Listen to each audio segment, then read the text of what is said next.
Assalamualaikum warahmatullahi wabarakatuh. Apa kabar para pemirsa semua? Mudah-mudahan dalam kondisi sehat walafiat. Setelah pada beberapa waktu lalu saya mengunggah tutorial bagaimana membuat video pembelajaran atau perkuliahan dengan memanfaatkan software OBS. Pada video kali ini saya akan memenuhi permintaan dari para pemirsa semuanya yang ingin saya membahas tentang bagaimana menggunakan source di OBS ini untuk setiap scene yang akan kita gunakan. Mau tahu kelanjutannya? Yuk kita simak video ini selanjutnya. Jika Anda merasa channel ini bermanfaat, silahkan untuk melakukan like, share, serta subscribe. Jangan lupa bunyikan lonceng agar tahu video yang baru dari kami. Seperti yang pernah kita sampaikan pada video sebelumnya, bahwa untuk menyusun video perkuliahan atau pembelajaran, kita menggunakan scene atau adegan, di mana masing-masing scene itu terdiri dari source atau bersumber dari source yang bermacam ragamnya. Misalnya kita memiliki sebuah video perkuliahan dengan scene pertama kita sebut sebagai, ini kita buat, kita rename menjadi scene 01, misalnya 01. Nah, scene 01 ini kita akan tambahi source, di mana source-nya ada berbagai macam. Yang pertama kita memilih audio input capture. Apa itu? Source ini adalah sumber untuk merekam dari input suara kita. Misalnya kita sebut misalnya mikrofon laptop misalnya.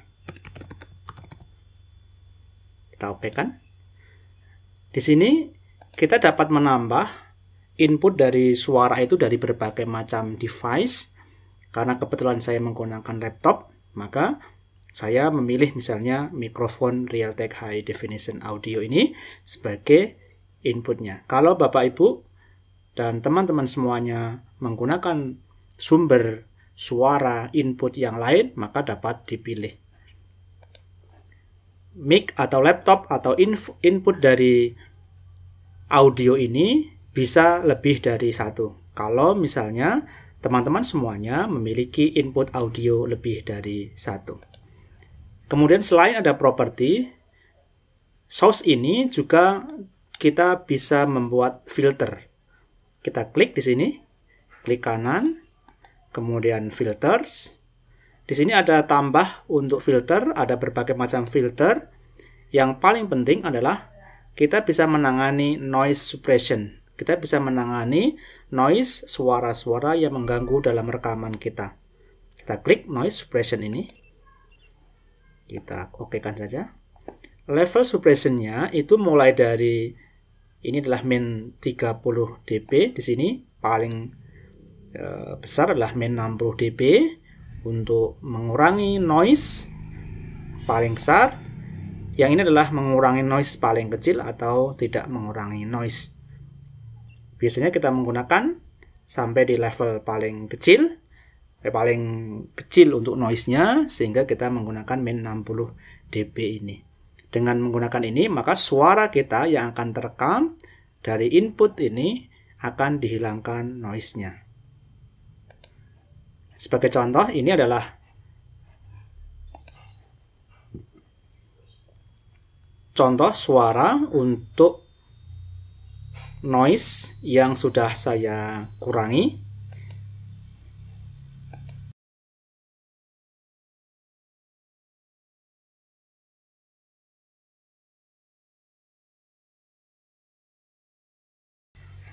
Saya buat untuk filter di mana noise-nya tidak saya kurangi. Nanti kita bedakan seperti apa.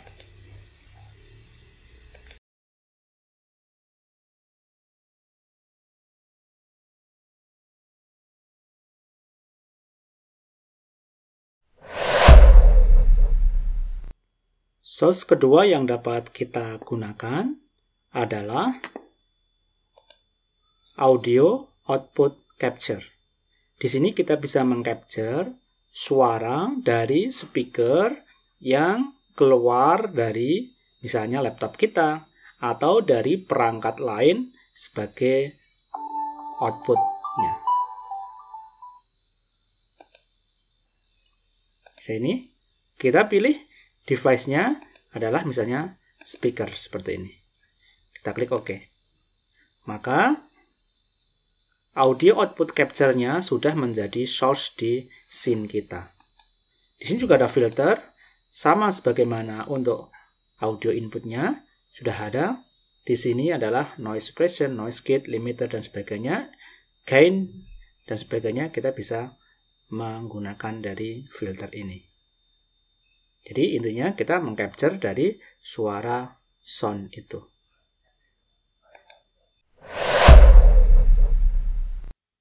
Sumber scene dari yang ketiga adalah browser. Browser ini misalnya kita sebut namanya, bisa kita sebut sebagai browser 01 misalnya seperti itu. Oke. Browser ini digunakan untuk menampilkan isi dari suatu laman web. Untuk mengisikan URL atau alamat dari web itu cukup kita ketikkan di dalam URL ini, misalnya http www.google.com misalnya. Maka yang akan tampil itu nanti adalah google.com. Nah, di sini ada google.com. Tapi ukurannya 800 x 600 pixel. Kalau kita misalnya punya kanvas ini misalnya lebih dari ukuran itu, misalnya untuk Full HD 1920 x 1080 pixel, maka kita dapat mengubahnya dengan cara ini, di klik kanan, kemudian properties.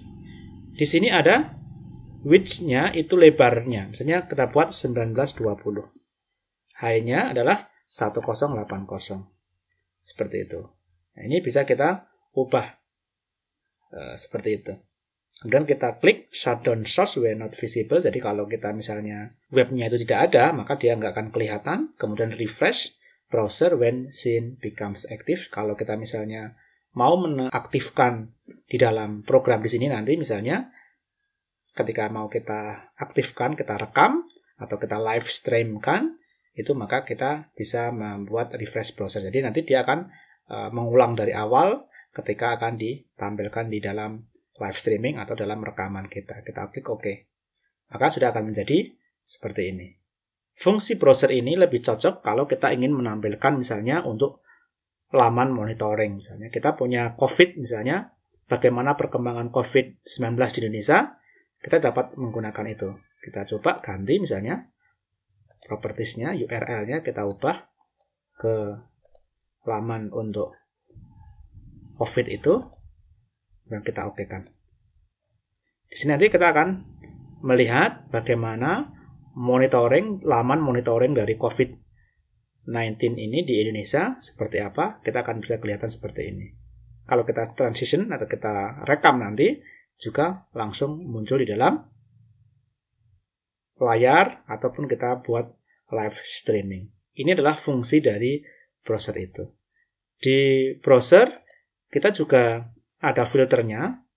Ya, filternya ada juga untuk noise suppression, ada macam-macam seperti ini, tapi ini nggak terlalu penting.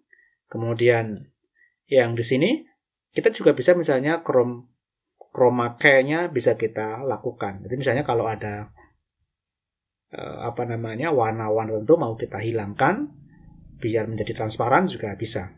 Misalnya ini yang warnanya hijau misalnya nanti akan hilang. Ini kan yang sembuh tadi kan warna hijau juga akan hilang, green gitu. Warnanya blue, yang blue-nya akan hilang. Warnanya magenta, magentanya yang akan bolong seperti itu. Atau custom yang putih misalnya. Yang kita misalnya di pick yang putih itu. Oke, nah, maka ini hilang semua juga. Ya, ini contoh dari chroma key. Bagaimana kalau kita ingin berinteraksi di laman browser, laman di browser kita yang kita tampilkan, apakah bisa? Di sini kita klik kanan di browser ini, kemudian kita klik interact. Nah, di sini kita bisa memainkan dari browser itu. Kita bisa berinteraksi di browser itu. Misalnya kita ingin melihat peta ini, kita perbesar petanya seperti ini. Nah, maka di dalam tampilan nanti di recording kita atau dalam live streaming kita juga akan muncul seperti apa yang kita lakukan di dalam sini. Misalnya ini sekarang di DKI Jakarta gede, Bandung juga gede misalnya, Semarang belum kelihatan misalnya seperti ini. Misalnya kita ingin melihat ada menu-menunya, misalnya BNPB, ada portal, KIS dan sebagainya, kita bisa berinteraksi di sini.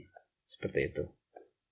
Ini adalah fungsi dari interaksi. Kalau kita misalnya ada web yang lain, kita juga bisa berinteraksi lewat interact with browser ini. Source berikutnya yang dapat kita manfaatkan adalah color source. Misalnya kita buat satu scene baru, misalnya scene 2 gitu. Kemudian kita akan menambahkan warna dari suatu bidang di dalam kanvas kita. Itu misalnya kita buat seperti ini, warna color source. Misalnya warnanya adalah biru.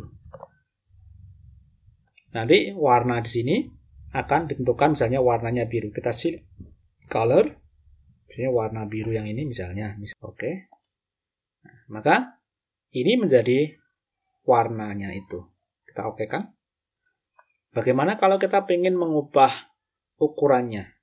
Ada titik-titik simbol untuk bisa mengubah ukurannya. Jadi kalau diubah seperti ini, maka dia akan secara otomatis dia rescaling, jadi resize tapi dengan skalanya tidak berubah seperti itu. Bagaimana kalau ingin kita mengubah skalanya? Misalnya kita akan memotong sampai setengah saja, sampai di sini misalnya. Kita klik ALT, kemudian kita geser ke sini misalnya, seperti itu. Jadi ini adalah cara bagaimana kita bisa mengubah-ubah ukuran dari sini, misalnya seperti ini. Ini kita bisa pakai misalnya untuk nanti dibuat tulisan dan sebagainya. Itu adalah fungsi dari color di sini. Kita juga bisa misalnya untuk filternya juga nanti sama, ada chroma key, ada color key, kemudian color correction, crop pad misalnya, image mask dan sebagainya di sini. Berikutnya, source berikutnya adalah kita display capture. Ini kita akan merekod dari tampilan di layar. Seluruh apa yang tampil di layar ini akan kita capture. Seperti itu. Jadi misalnya ini kita saya buka ini, misalnya, ya ini akan tercapture seperti itu. Tidak hanya di OBS. Jadi semua yang tampil di layar itu akan tercapture. Nah, seperti itu.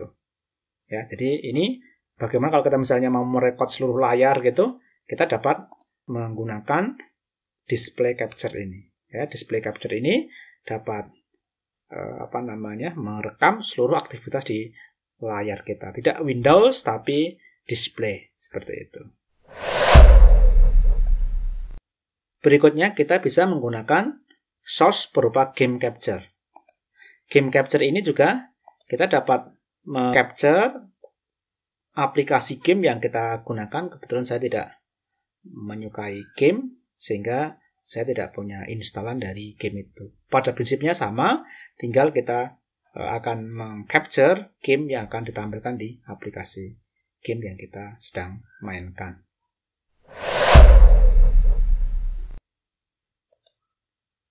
Berikutnya adalah image. Image ini kita dapat membuat satu scene yang isinya adalah image. Jadi kita buat scene baru, scene 3 misalnya. Jadi ini adalah scene baru, scene 3. Kemudian kita coba menambahkan image misalnya. kita ingin misalnya menambahkan suatu latar belakang berupa wallpaper misalnya. Image misalnya ini wallpaper. Kemudian kita cari filenya di mana letaknya. Misalnya kita punya file. Misalnya ini adalah wallpapernya kita misalnya. Image ini. Jadi kita unload image when not shown. Jadi ketika tidak ada maka nggak akan di load. Kita okekan. Nah ini adalah yang akan tampil di sana, image ini. Boleh nggak dalam satu scene itu image-nya banyak? Boleh. Misalnya kita akan membuat satu logo misalnya live streaming, misalnya mau ditampilkan di sebelah kanan ini misalnya. Kita klik aja, klik kanan, kemudian image tadi sumbernya, kemudian misalnya ini logo live streaming misalnya, seperti itu. Kita oke kan? Kita cari logonya yang dimaksud misalnya ini, misalnya. Oke. Nah, maka ini kita bisa memindah-mindahkan juga misalnya di sini. Logo live streaming seperti ini. Jadi nanti kalau kita transition, kita jalankan mau kita rekam atau kita live streamingnya, nah, maka dia akan muncul seperti ini. Sebagaimana dalam produksi-produksi live streaming itu. Di sini juga ada filternya. Filternya juga sama seperti yang ada dalam filter yang lain. Ada, misalnya kita bisa membuat sharpen ini adalah untuk mengubah tingkat ketajamannya. Misalnya ini lebih tajam seperti ini, biasanya ini tidak lebih tajam. Misalnya ini kita buat tambah segini misalnya. Nah, ini nanti tampilannya yang akan di sana ini akan lebih tajam. Jadi lebih tajam dibanding dengan image yang biasanya seperti itu. Berikutnya adalah kita juga bisa menambah satu scene itu dengan image slideshow. Jadi ada beberapa gambar yang akan di slideshow di dalam scene kita. Contohnya seperti itu, misalnya saya membuat satu scene lagi, scene 4. Ini misalnya kita isi dengan image slideshow. Kita misalnya foto kenangan misalnya. Kita buat. Kemudian di sini kita akan ada beberapa properti yang bisa kita isikan. Misalnya berapa transition speed-nya, kecepatan transisinya. Kemudian berapa jeda antara satu slide dengan slide yang lain dalam ini misalnya 8 detik. Ini adalah 0,7 detik misalnya, seperti itu. Misalnya height, ini di loop terus akan diputar terus. Kemudian bisa randomize, playback itu artinya apa yang tampil yang di slideshow itu akan bisa berganti-ganti, tidak urut seperti awalnya. Kemudian kita hide when slideshow is done, jadi akan kita hilangkan kalau slideshow-nya sudah selesai misalnya. Kita nggak lakukan itu. Image-nya bisa kita taruh satu di sini, di dalam ini dengan klik tambah. Atau juga kita bisa menambah directory. Jadi selain add files, kita juga bisa menambah directory. Misalnya kita menambah directory ini misalnya, kemudian kita cari picture mana yang ada misalnya di Banyuwangi deh ini. Seperti ini misalnya. Maka semua yang dalam folder Banyuwangi ini akan ditampilkan. Seperti itu. Saya tambah file misalnya, add files misalnya. Yang kita saya save ini lah, ini misalnya. Kita oke kan? Nah ini ukurannya gede karena memang ukuran filenya gede banget. Kita bisa kecilkan dengan cara seperti yang lain, dengan cara menekan ini, melakukan drag dan ukurannya sudah ada di sini. Ini merah-merah, udah. Maka kalau kita transition, ini akan terus berganti-ganti sesuai dengan slideshow kita. Jadi ini slideshow ini adalah foto kenangan tadi akan berganti-ganti sesuai dengan yang ada jumlah foto yang ada dalam folder di slideshow kita. Jika Anda merasa channel ini bermanfaat, silahkan untuk melakukan like, share, serta subscribe. Jangan lupa bunyikan lonceng agar tahu video yang baru dari kami.